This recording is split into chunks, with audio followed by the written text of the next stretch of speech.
You've made a big mistake. You're listening to Bloodfest, the podcast. There's no escape. Strap in, children. Things are going to get gooey.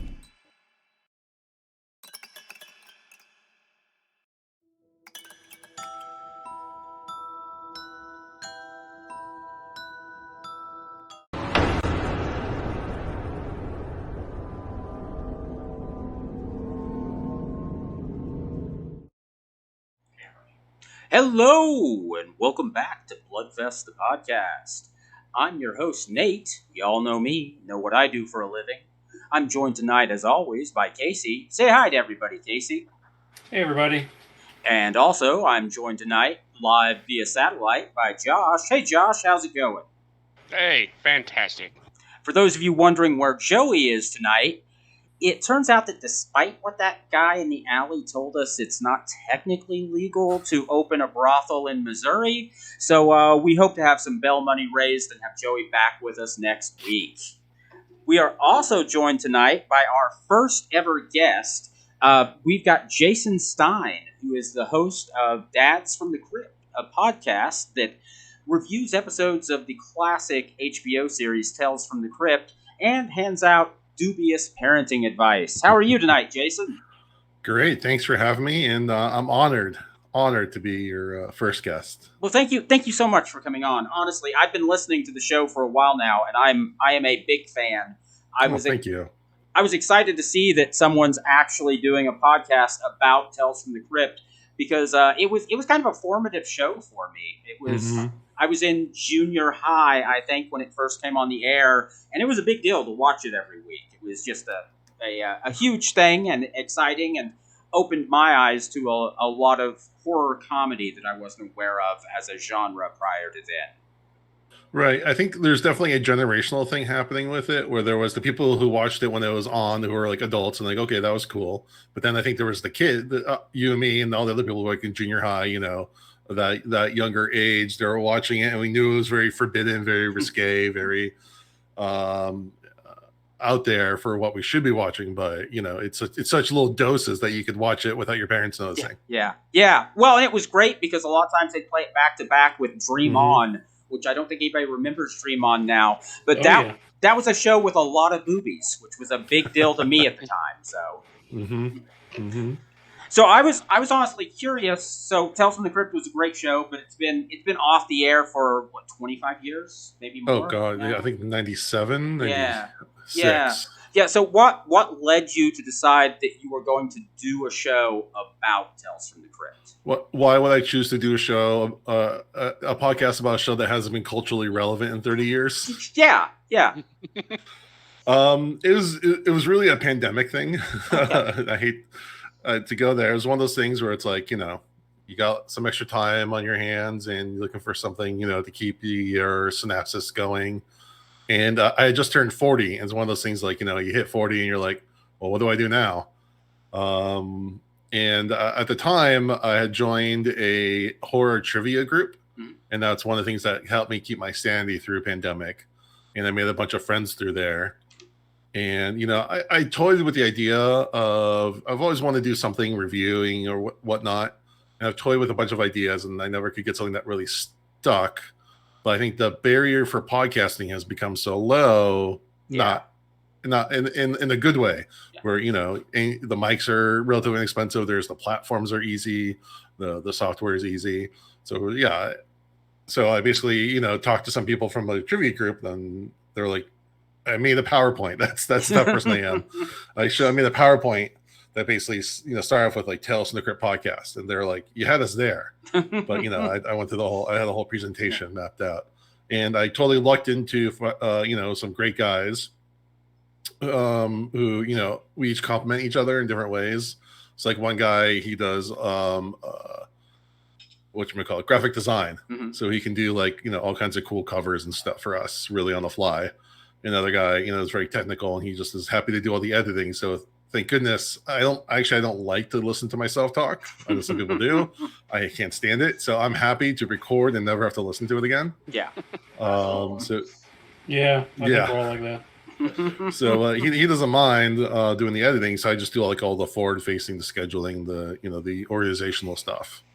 And going into, I'm the kind of person where if I'm going into something, I'm going to do it to the best I can. I want to make it like there's a handful of other Tales from the Crypt podcasts out there, but I wanted to really see where I could go with it. We're in an age where with the right contact you can get a hold of anybody. If you try hard enough or if you get lucky. And we've gone extremely lucky with the people we've been able to talk to. The first couple emails I sent out were to John Kassir, the voice of the Crypt Keeper, and William Sadler, the actor, and I got both of her yeses within like a day. And I was like, "That's amazing! Wow. That is amazing!" I couldn't believe it. And this was to do interviews, and then I was like, "Crap! How the hell do I do an interview?"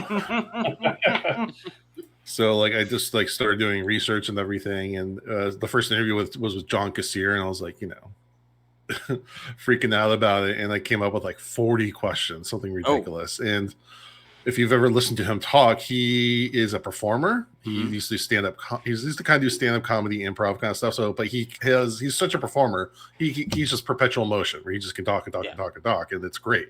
You're just laughing your ass off. It's only got to 10 questions in the end. But that's one of those things I learned. What I heard was to over prepare. Obviously, you don't want to run out of questions. We don't have too many. You want to have some left over. And the podcast has just grown through, and now I'm friends with some of the producers from the show, and we're collaborating on some stuff together. And it's just gone wild. And at the heart of it, it's just me and my friends just talking about Crypt and giving dubious dad advice, as he said, just kind of going off the rails and just seeing where the podcast takes us, and that's really the fun in it. Yeah. So my big question is, so I'm listening to old episodes, and so your podcast has kind of a built-in end date because eventually you run out of episodes. You've got the, what is it, 5 seasons and 2 movies? 7 seasons. 7 seasons and 2 movies. We're in season 5. Yeah. We're nearing the end. And that's the existential question. Yeah. So what's the plan when you run out of episodes? I don't know, to be honest. We have a lot of ideas. I want to do something that is interesting to me. I don't want to. I want to find something that I like, then hopefully the audience will like. And we've got a lot of ideas. We haven't made any decisions yet. This isn't official, but we're thinking about taking a break and doing the Cabinet of Curiosities, the Guillermo del Toro anthology show, which is, by all accounts, everything I've heard is really positive around that. I really, really enjoyed it. Yeah. I ran through all of the episodes very quickly, so I actually want to go back and watch them all a second time. Right. So we might take a break and do that before we get to the last 2. I think the last 2 seasons are notoriously not great. Yeah. The last one that's the one in the UK, right? Mm-hmm. Yeah. So I think we're kind of dreading that. So it's kind of like, when you have a chore to do and you're just procrastinating. There's tons of anthology shows that we could do, or I like not being just another movie podcast, which nothing's wrong with that. That's totally great. But I like doing something a little bit different, which kind of bites you in the butt sometimes because you miss out on the fads and the big movies that people want to talk about. Have you considered doing the episodes of the Crypt Keeper animated series? Yeah, we might do a handful of those, or we keep saying we're going to do them on a Patreon or something. Okay. I just don't know if there's enough content there. Yeah, because the half the fun with Tales from the Crypt is every episode's a new director and a new cast and everything, and a cartoon is kind of going to be somewhat the same over and over and over again. So, we have some ideas, and we don't quite know what it's going to be, but we're excited to figure out. So, if we don't do the cabinet, we'll probably reach the end sometime in June or July. If we do that, I'll probably push it out to August. Okay. So it's definitely coming up, and I don't know. Maybe we'll do the whole show over again. God help me. You could. In that case, I would have wished I kept all the work I did the first time around. Well, you could always and stuff. You could always jump in and do Tales from the Dark Side. That's another thing. The problem is that Tales from the Crypt was almost the pinnacle of those shows, at least for that era. Yeah. Because there's another podcast that's doing Freddy's Nightmares. I think it's Welcome to Primetime or something like that, and it's really good. Yeah. but that show just on average isn't great. No. It had some. So Freddy's Nightmares had some bright spots, but overall, no. It was. And what Tales from the Crypt did was it took kind of the cream of the crop of Tales from the Dark Side and Freddy's Nightmares and all the other anthology shows. Okay, let's put together the all-star team and see the directors they got. They had Toby Hooper. They had Richard Donner. William Friedkin. Yeah. So again, I don't want to get bored with it. So to go from Tales from the Crypt to doing all of the Tales from the Dark Side, I don't know if the quality drop is gonna affect. Like again, I would totally do. Maybe I would do like a best of. Oh, okay. Kind of thing, and we'll do like some of them. I just don't know if I can commit myself to doing the entire series and then like end up like not happy with it halfway through or something. That makes sense. That really does. Yeah. But there's a couple other shows that we're thinking about doing that again, we haven't made any decisions or any commitments or anything. But I really want to watch the Cabinet of Curiosity show. So we might, again, don't hold me to anything here, but we might do that for a little bit. It's only like what, eight episodes? 8 episodes. Yeah. So it goes by really fast. And how long are the episodes? I haven't even looked at it. The longest one I think is just over an hour. Okay. Yeah. That's the other nice thing about our show is it's only a half hour of content to watch. Yeah. So on a weekly basis, it's a lot easier to take down than like hour and a half to 2 hour movie every week. Yeah. Well, when we first started doing this, we were going to juxtapose 2 older horror movies each episode, and that became a lot of work very quickly. Yeah, honestly. And again, if you're younger, have kids and families and stuff, you can burn through it that much easier. But when you reach an age and reach a certain family situation, you only have so much time. Yeah. All right. Well, we asked you here tonight to talk about Deadstream. Yes. For our audience out there, Deadstream is a new found footage horror. It is a Shudder original. So if you don't have Shudder, I 100% recommend getting a Shudder subscription. It's cheap and it has a ton of great new movies and old movies. And no, Shudder is not paying us, but I'd be happy if they would. So this is the obligatory spoiler warning. We will spoil things about the plot. So if you haven't seen it yet, you might pause the show, go watch it, and then come back later and finish up with it. So first thing I want to do, I like to ask everybody, what did everyone think of the film? Josh, what were your feelings?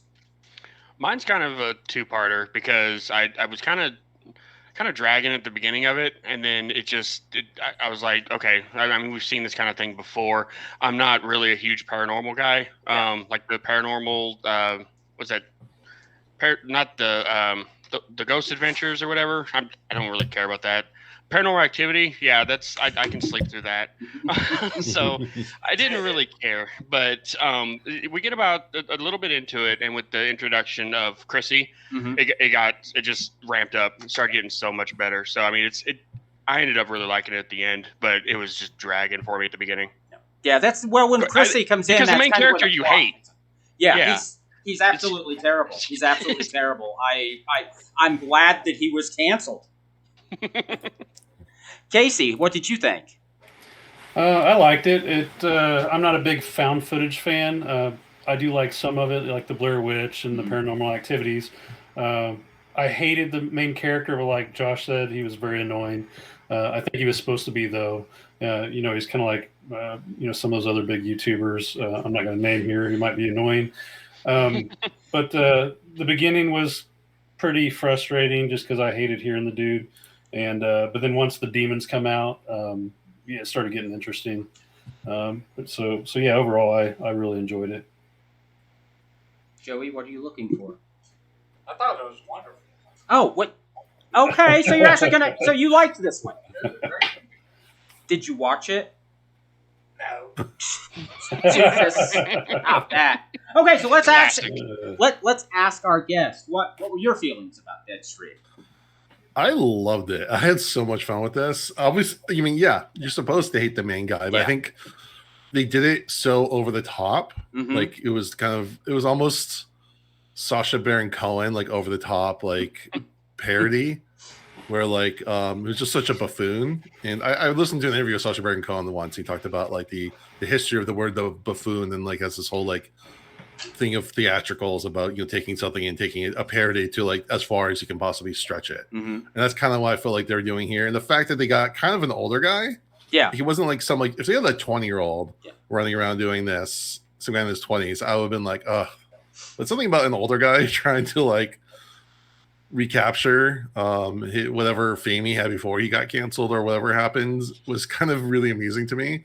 I talked to a lot of people and they all said, oh, the first 10 minutes is really bad, but then once you get through that, you kind of set up the character and then they just kind of knock him down like over and over and over again. So for our audience out there who hasn't seen it yet, the concept of the film is a disgraced YouTube personality who's had a show in which he faces his fears. And so he does outlandish stunts and stuff to see if he can do something he's afraid of, has been canceled. And we don't learn until very late in the film why. And when we learn, it's because he was doing bum fights, forcing unhoused people to fight for money, and one of them was apparently badly injured. So to try to get his fame back and his sponsors, he's going into a haunted house to live stream. And obviously it's a real haunted house and things go very, very badly for him. So I personally, I had not seen this before you mentioned it, that it might be something you want to do when you came on the show.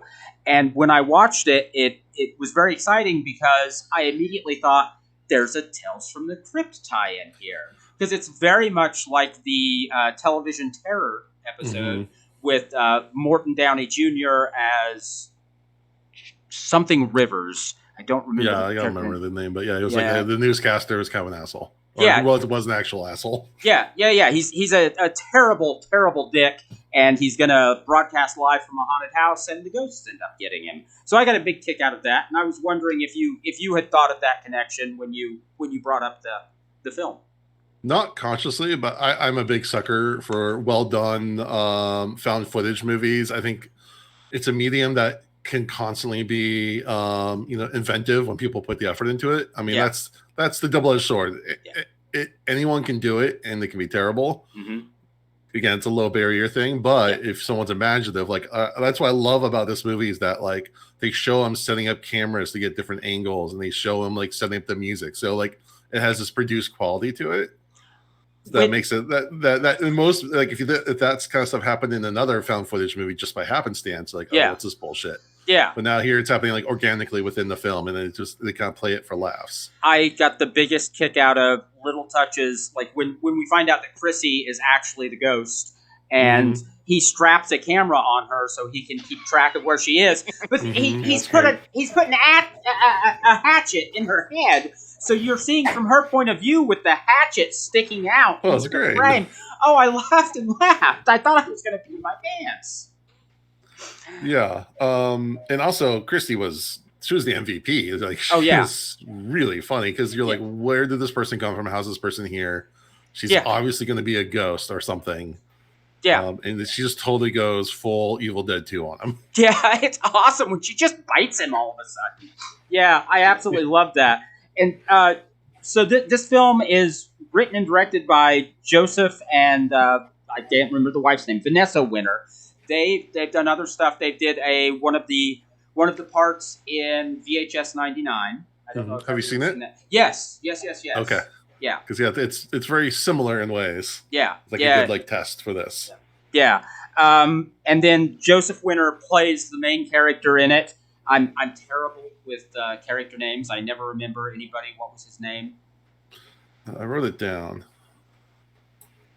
Sean? Sean. Yeah, Sean. I don't know why I have a block. I can remember actor names, but not character names. Honestly, I think this was their first feature that they did, and it's pretty impressive. I'm looking forward to seeing what they do next with this. I've got to say, did anyone have any deep analysis of the film? Casey, I know you always have something interesting. Right. No, I don't think I have any deep analysis. I love the part where he is near the end where he hears something and he looks down and sees Mildred right there in his crotch, and she bites his crotch, and then he just runs and jumps out that second story window. He's just like, screw this, I'm out of here. Yeah. But no, I don't have any deep insights. There was I was very impressed by it. Like I said, I'm not a big found footage fan, but this one was at the top of my list, I think. I watched it twice, in fact, recently. So I rewatched it tonight, and then I'd watched it last week. But yeah, I really enjoyed it. They did a fantastic job. I think they did a really good job with the makeup and the effects and just even though Sean is annoying, you kind of feel for the guy. You do a little, yeah. And like Jason said, with his age especially, you could see any one of us in kind of the same situation doing the same thing. But yeah, I really enjoyed it. Well, I mean, I doubt that I'll get canceled for forcing homeless people to fight, but I could definitely get in some trouble at some point. So, yep. So I did like the part where towards the end where he talked about how he thought Mildred wanted a family, and also, first of all, creepy kids as a father always gets me. Yeah. The monsters and the ghouls are all fun, but the creepy kid, I'm like, okay, stay the fuck away from that. See, I always wonder, is it worse in horror movies when it's children in peril or when the children are the peril? That's yes. I don't know. Yeah. Yes. Well, it's like when the original It came out, I was afraid because I was a kid at the time, and then when the new one came out, I was afraid because I was a parent. So it hits on different levels. Yeah. What I was going to say though was I kind of like the part where they touch on the fact that she doesn't want a family, she wants an audience, just like he does. Yeah. So it's kind of a synergy between the two of them, and they didn't make it in this whole thing, and they didn't add on a bunch of padding to go into that. It was just kind of a thing. Yeah. People throughout, it's just so showing that people throughout history have always wanted, quote, followers. Yeah. And I got a big kick out of him connecting the spell with the idea of a copyright strike. I thought that was hilarious. That was funny. Yeah, well, just still her followers. Mm-hmm. So again, they could have easily made this a lot more surface level and just a lot more basic of a guy who's in the house with one camera or something like that. But the fact that you could tell they put a lot of thought into a lot of these things.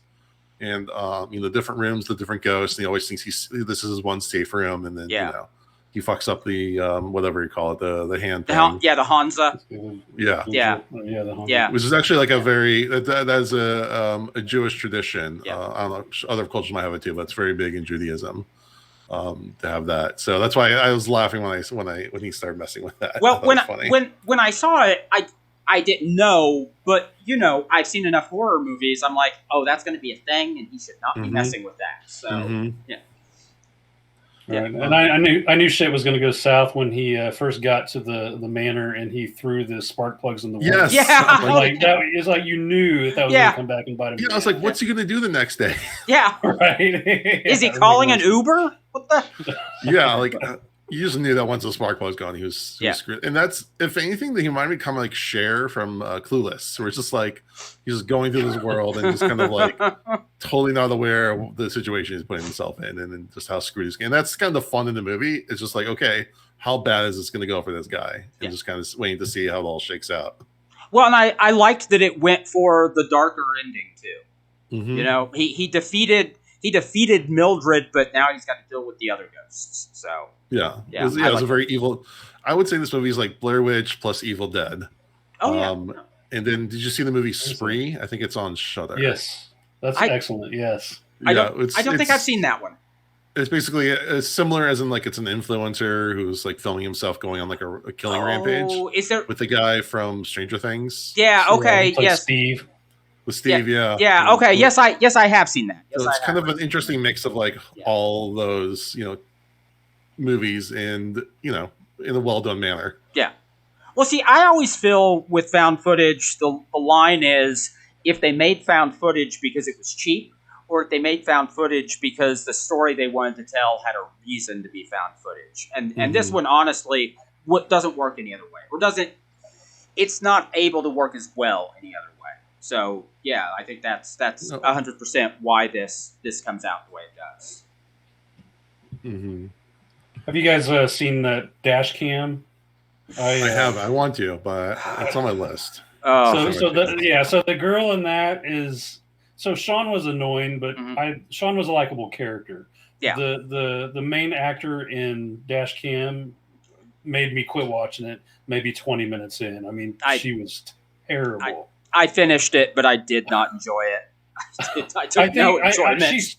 I think she's supposed to be terrible, just like Sean is, but something about her is just they push it. Annoying. They push it too far. Honestly, they make her too. They make her impossible to empathize with. Yeah, so sorry to ruin it, Jason, but I've heard the same things. That's probably I haven't seen it. Like again, I'm a sucker for found footage, so I'll watch mostly anything. But yeah, I've heard not great things about that, and that's probably why I just haven't gone around to it. But also, what helps this movie is less than 90 minutes. Yeah, it's a real sweet spot. Yeah, it's in it. I could see another 10 minutes in the beginning or in the middle dragging. I would be like, it would really affect this movie, but it moves really well. Yeah, once it gets. So, yes, the introduction to Sean, where you're seeing all the clips of his show, it's annoying and you're waiting for that to get over. But once he gets inside the house, it really starts and it does not slow down. It is just a fast-paced story from that point on. Yeah, and it only gets better as the whole... Yeah. It just continually gets better throughout the rest of the film. Yeah, I agree with that. How much he cares about, like, putting cameras in every room he finds and then naming them. Yes. Yeah. So he can be like, he wants to be the actor and the director and like the cinematographer of his own little world he's built. Yeah, I remember when he puts the cam on Mildred when she's got the accent, he names that cam Mildred. Yeah. Yeah. So Josh, what's your in-depth analysis? Yeah, because I have those. You always do. Yeah, it's like I said, it kind of lost me at the beginning because the whole YouTuber thing and whatever. But it speeds up really fast, and I really enjoyed it, and especially towards the end, you feel for the guy just the introduction of Chrissy and what she becomes, and I thought she was amazing. I'd never seen or heard of her before, but I thought the actress was great. And it was just Melanie Stone. Melanie Stone is her name. Yeah. Yeah, she's also in the VHS 99 segment as well. And she has a great she has almost the even better role in that, where you're like, let's put her in everything now. Wait, is she? Yeah, she's probably in the one that Nate loves. She's the Skullbiter. Mabel. Yeah, Mabel the Skullbiter. I loved her in that. Yeah, she was great. She has a charisma. Yeah, she's the best part of that movie by far. Yeah. Did you guys ever think that it was going to be like a prank on him, or is going to turn out to be some fabrication? I actually, so early on, yes, but about the time he gets bitten, then from then on, no, this is real. This is happening. Yeah, that goes out the window real quick after that. Well, part of me, I was trying to think it through, and part of me is like, this guy totally would like try to plant someone in there to like try to scare him or something like that. So I figured it was going to go the route where Mabel would turn out to be like a plant, or there would be someone would show up with a mask or something like that to try to scare him. But then they would both be trapped in there. Then the actual ghost would show up. Yeah. I can see that. That could still work. Yeah. So that's the Tales from the Crypt irony. So something like that. Yeah.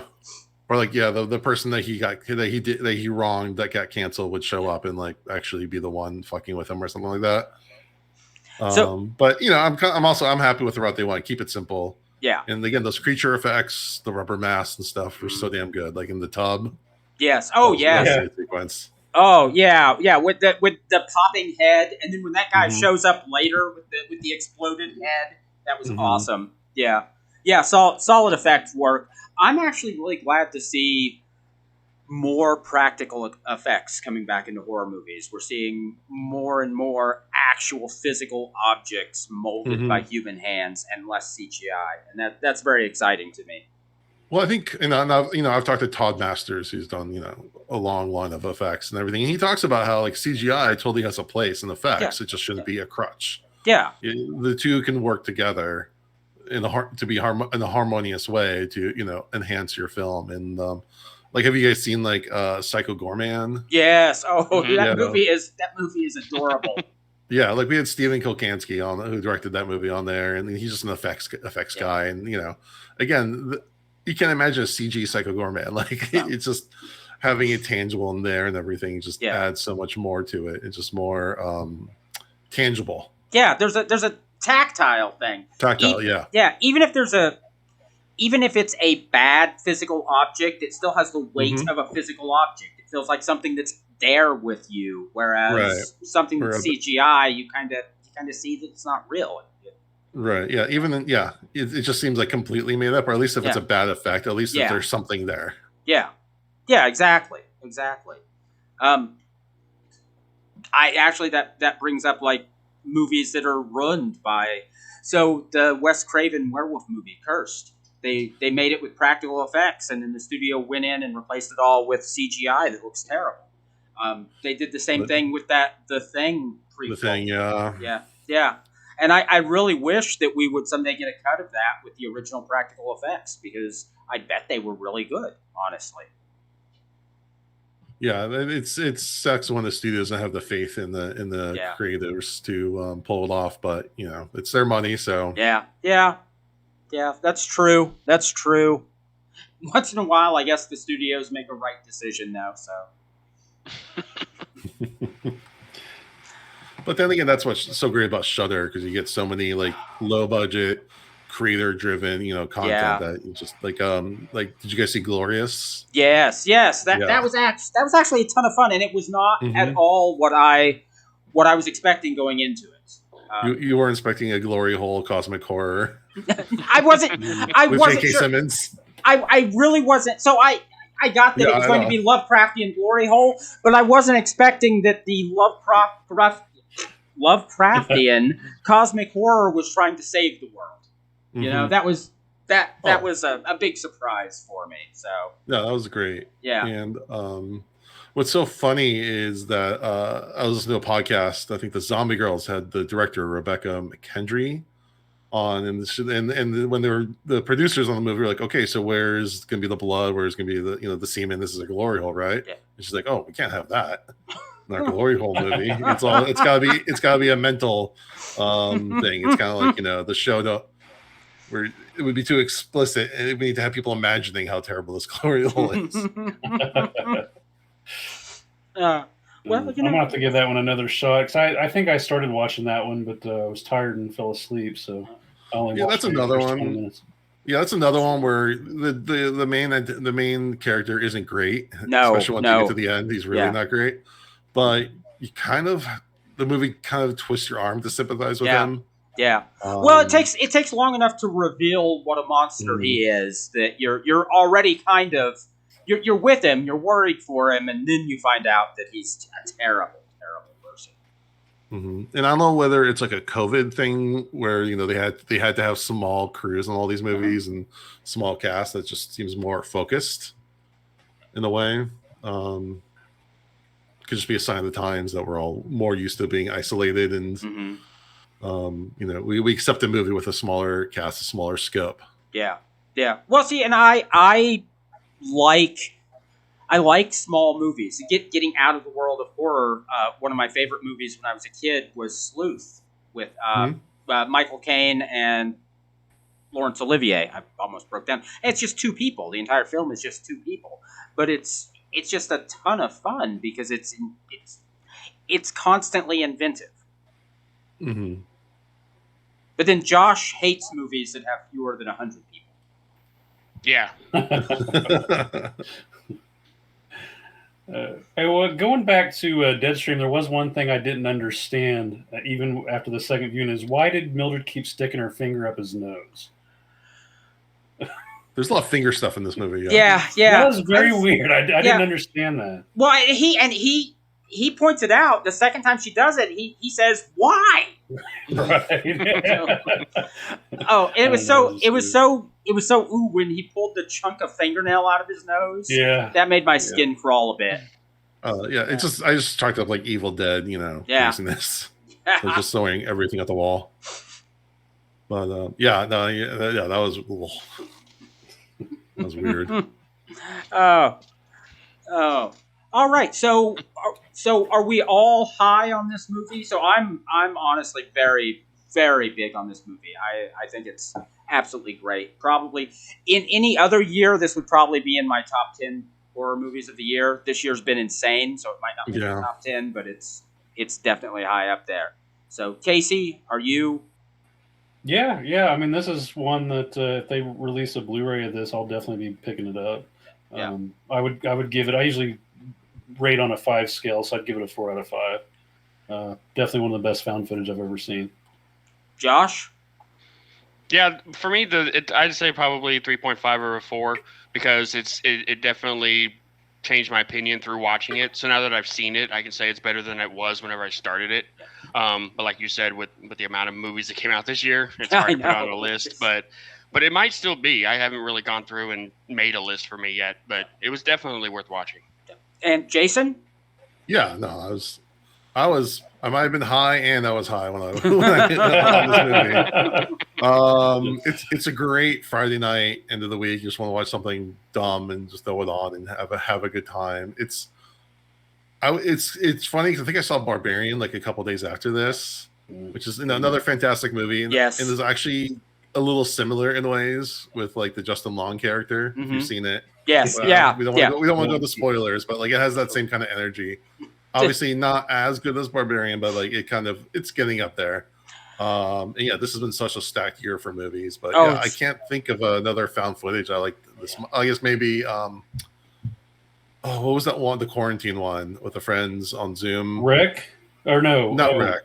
Host? Host? Or Host? Host, yeah. Oh, okay, yeah. The one. This would be a good double feature with that. I'd have to watch both of them again to see which one I prefer at this point.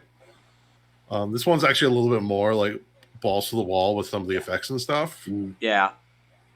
I don't know if the other one's just a sign of like when it came out, but it'll at least make my honorable mentions, if not somewhere in my top 10 this year. Yeah, it was really good, and this year is I don't know. It's almost like we're getting too many good horror movies. Again, I don't want to talk about. Yeah, I don't want to talk about quarantine too much, but I'm wondering if there was like a backlog or something that they're just kind of trying to get through. Maybe, honestly. Okay, well, so that's our thoughts on Deadstream. Does anybody have anything exciting that they've watched this week that they want to... Sorry, Jason, this is a thing we normally do toward the end. This week, we each take a minute and talk about anything that was exciting or interesting this week or anything we saw that we really hated. Josh, anything new for you? I mentioned it to you guys before, but I haven't said it on the podcast, I don't think. Couple of days, or about a week ago, I saw Evil Dead Trap. Yep. I absolutely loved it. It's a Japanese film from, I think it's 1988. And I've been wanting to see it for probably 15 years and just never got around to it. And finally, I just picked it up at vintage stock, and it was just fantastic. It was kind of in the vein of, like, Evil Dead, I guess, where they got the name from. But it was just ridiculous and fun.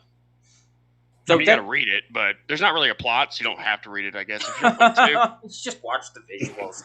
So that one's been on my list for a while. So with you saying it's good, I'm gonna have to track it down and give it a watch. Casey, anything exciting this week? I've watched quite a bit over the past couple of weeks. I watched my 4K copy from Vinegar Syndrome of the Texas Chainsaw Massacre 2. Excellent. Much better than I remember. It'd been a long time since I've seen it. It looked amazing in 4K. And then I watched Blood Delirium. That was another one that came in my Vinegar Syndrome package. I'd never heard of it, but it's basically about a guy who's a painter, and he gets his inspiration from his wife, and then his wife ends up dying, and then he loses his inspiration, and then he ends up finding it again in the blood of other females. It's very weird, but it's very funny. I really enjoyed watching it. I don't remember what year it's from or who the stars were even in it, but yeah, it's definitely a good watch. And then, of course, I watched the normal stuff I watch every year around this time, like Return of the Living Dead, Night of the Living Dead. Went through all the Halloweens and whatnot. But yeah, I think the standout one was Blood Delirium. It was a trip. Okay, so I saw that on Vinegar Syndrome, but I didn't order it. I had not heard of it, and I didn't see anything online, anyone talking about it to make it interesting to me. So now I probably have to give them more of my money. Thanks, Casey. Yeah, no problem. Yeah, I'm like I said, it's so Vinegar Syndrome. Jason, you're familiar with them? Yeah, I'm familiar. Yeah. So this is the first year I've been a subscriber. So every month I get the 3 or 4 movies that they put out. Then you get 50% off of their partner labels or Peakorama titles. So I've really been impressed with what I've got so far this year, and I'll definitely be subscribing again next year, I think. It's a little steep. It's a good chunk of money to put up front, but I think out of all the stuff I've got this year, maybe 3 or 4 things I didn't like, and sold off to Nate or whatever. But yeah, I've been happy with them. They do really excellent work. All right, Jason, you want to chime in on anything exciting you saw this week? Or? Yeah, I watched Terrifier 2. Have you guys seen that yet? Yes. Yep, that's another one I watched. Yep. I like it. I still can't figure it out, and I think that's weird. Kind of it's just, and I like weird. I just can't figure out my bearings on that movie. Like, is it supernatural? Is it not? Is it just a guy? I mean, it's obviously can't be just a guy, but like, right. And I think that's the point, is that you can't really understand it. I think they're just kind of, I get it, that they're just kind of fucking with us in a way, that there isn't an exact logic, and that's okay. But it's just one of those things that just kind of messes with my head. So I felt like, I was gonna say, I felt like that there was a draft of the script where Art gets unmasked at the end, and he's the dad of the 2 characters. Because I was wondering if the father part, and I know there's another movie planned that's supposed to have like her back as the main character. I love the main character. Oh yeah, she was great. Yeah. So I think there's more. There might be more to the story, but the kill. I mean, the effects and kills and everything were amazing. I'm all there for that. I was afraid of the runtime a little bit. Yeah, it's crazy long. Over 2 hours, right? Yeah, it's like 2:15 or 2:20. Yeah. That makes me nervous. It didn't actually drag that much. No. Mostly because, again, I think the casting was done so well. Yeah. Well, and adding the creepy little clown girl, I thought just added a skin crawl factor to it for me. I have to say, I had the same problem with this one that I had with the first one. Why do we have to see them take a nasty shit? What is the deal with that? You don't like watching people shit, huh? No, I can take disemboweling, but right. Yeah, it's weird because it's a longer movie, but I still feel like it moved better than the first one. Yeah, I agree with that. But yeah, the effects are great, and yeah, again, I can't quite figure out what that girl has to do with anything, or that dream sequence she keeps having of the Art the Clown time. Like, it's again, I feel like there's something we're missing, or they're just doing it and then not really caring, or they're doing it and there's something else being revealed. So again, it's very disorientating, and I'm not saying it's a bad thing, but it's almost like that. I find that more disturbing than the gore sequence. It says something. It edges up against surrealism, not just in the dream sequences, but in the reality of the film. And I still don't know if the little clown girl is she a revenant? Is she a ghost? Is she a demon? Is she in Art's head? I still don't know. Yeah, they don't explain it. Yeah, it's almost like they don't really know what they're doing, the filmmakers, but then they still put out something that's really enjoyable to watch. And I think that just makes it critique proof. It's like, you either don't know, or we were not telling you, or you have to figure out yourself. I don't know. I think I have a feeling there's a longer game in a way, because the way they've been talking about the third movie, or maybe they're just high in their own supply kind of thing. Yeah, I read that the third film was going to be so long they were going to have to split it up into 2 different films. I hope not. We may get a 3 and a 4. Jeez, be a Kill Bill situation. Yeah, 2.5 hour movies. Yeah, jeez. I'm happy it exists. Yeah, me too. Yeah. So my big excitement this week is I finally got around to watching Bloody Muscle Bodybuilder in Hell, which is a Japanese film, a shot on video film that is billed as the Japanese Evil Dead. And when they say it's the Japanese Evil Dead, it turns out, yeah, they just ripped off Evil Dead a lot with no budget. But it's interesting to watch. It looks terrible. The quality of the video is awful. It's very much 1990s video, and it's honestly hard on my eyes in places.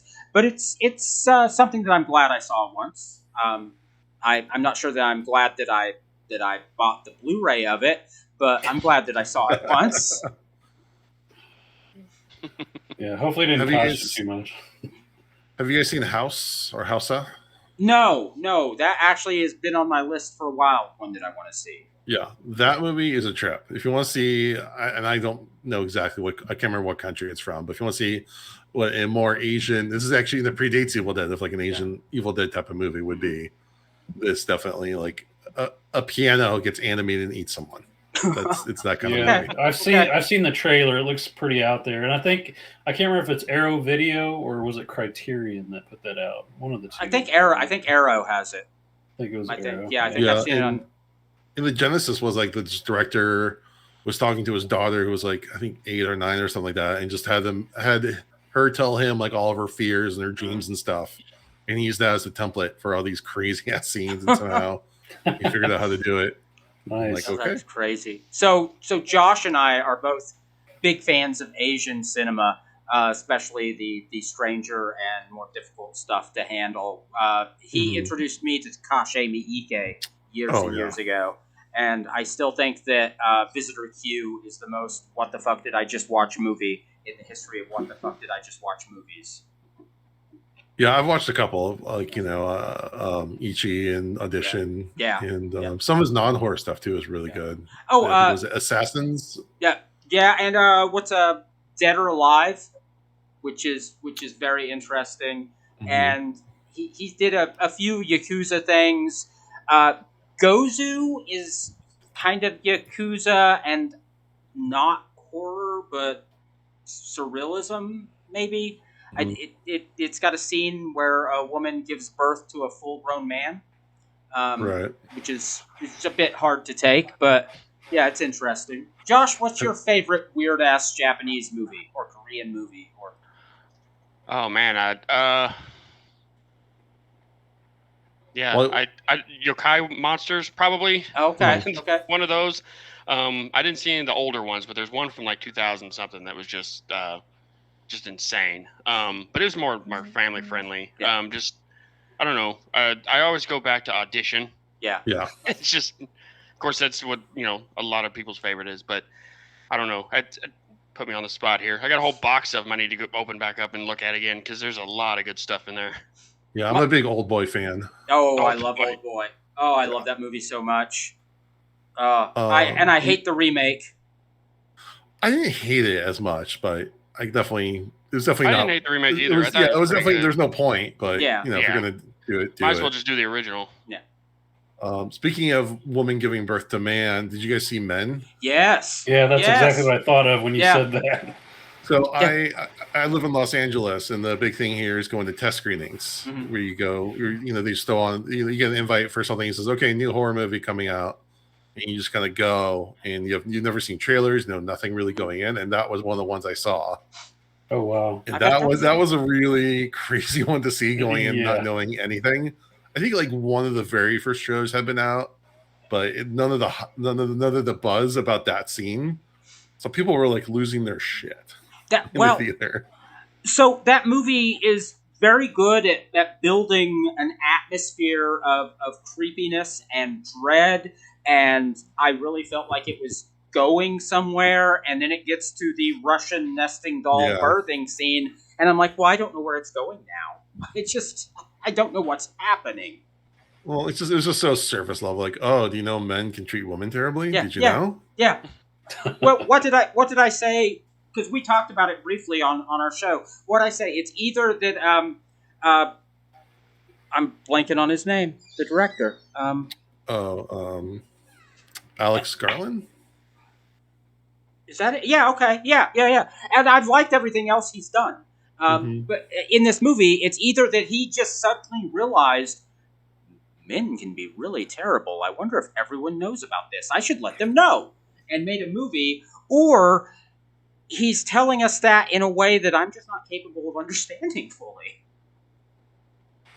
Yeah. I didn't get that movie at all. It was just really, I mean, other than the fact that the men in it are terrible, I didn't really get any deeper meaning out of it at all.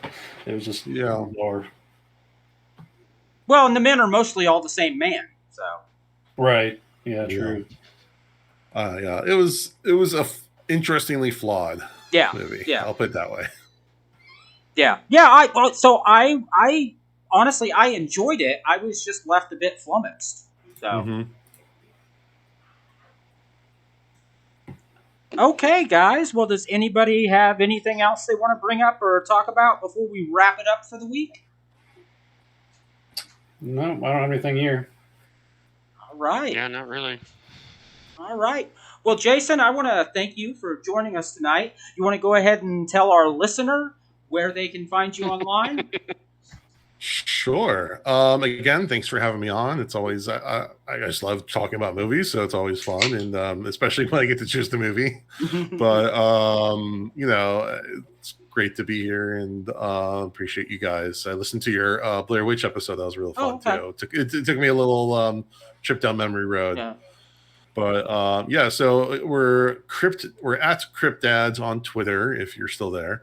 We're at Dads From the Crypt on Instagram. You can go to dadsfromthecrypt.com. On YouTube, we have a channel, Dads From the Crypt. Anything, just there's not that many other people. Though we do get confused for crypto merchandising or advertising. Like we keep getting tagged in different stuff. I think there's someone who's like Crypt Daddy or something, like supposed to be some crypto thing, and I don't understand, but whatever. More likes, I guess, is good. Yeah. But yeah, we're in all the major podcasting formats and on YouTube, so you keep track of us, and we appreciate anyone who wants to check us out. So thank you. Outstanding. Well, thank you. All right, everybody. Catchphrase sign off.